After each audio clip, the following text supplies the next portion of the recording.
കത്തെഹാലു കത്തെഹാലു നിങ്ങൾ കത്തെഹാലു കഴിച്ചിട്ടുണ്ടോ? അതാണ് കഴുതപ്പാൽ. താഴത്തെ വീട്ടിലെ ആൻറ്റി അവരുടെ കൊച്ചുമോൾക്ക് കഴുതപ്പാൽ വാങ്ങിച്ചു കൊടുക്കുന്നതാണ് ഇപ്പോൾ ഈ കാണുന്നത്. ഇവിടെയുള്ളവർ പറയുന്നത് ഈ കഴുതപ്പാൽ കുടിപ്പിച്ചാൽ മക്കളെ ജലദോഷവും ചുമയൊക്കെ വേഗത്തിൽ മാറിക്കിട്ടും, അവർ നല്ല ഹെൽത്തി ആയിട്ടിരിക്കുന്നതാണ്. അപ്പം ഞാനും നമ്മുടെ ഗൂഗിൾ അമ്മായിനോട് ചോദിച്ചു ഈ കഴുതപ്പാലിൻ്റെ സീക്രട്ട് എന്താണെന്ന്. ഗൂഗിൾ അമ്മായി തന്ന ഇൻഫർമേഷൻ അനുസരിച്ച് ഞാൻ മനസ്സിലാക്കിയ എന്താണെന്ന് വെച്ചാൽ ബ്രസ്റ്റ് മിൽക്കിന് തുല്യമായിട്ടുള്ള പാലാണ് ഈ കഴുതപ്പാൽ. അതേപോലെ ജീവിതശൈലി രോഗങ്ങളെ പ്രതിരോധിക്കാനുള്ള കഴിവ് ഇതിനുണ്ട്. സൗന്ദര്യവർദ്ധക വസ്തുക്കളുടെ നിർമ്മാണത്തിനൊക്കെ ഇത് ഉപയോഗിക്കുന്നുണ്ട്.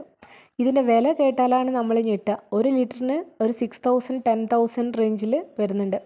അപ്പം നമ്മുടെ കഴുത നിസ്സാരക്കാരനല്ല കേട്ടോ. അതേപോലെ കഴുതപ്പാലിൻ്റെ മറ്റൊരു പ്രത്യേകതയാണ് ഇത് കറന്നെടുത്ത പാടെ തന്നെ പച്ചയ്ക്ക് കഴിക്കണം, അത് ചൂടാക്കേണ്ട ആവശ്യമില്ല. ബാംഗ്ലൂരിലെ തെരുവുകളിൽ ഇതൊരു സ്ഥിരം കാഴ്ചയാണ് കേട്ടോ. ഇവിടെയുള്ളവർ അത്യാവശ്യം വാങ്ങി കഴിക്കുകയും ചെയ്യും.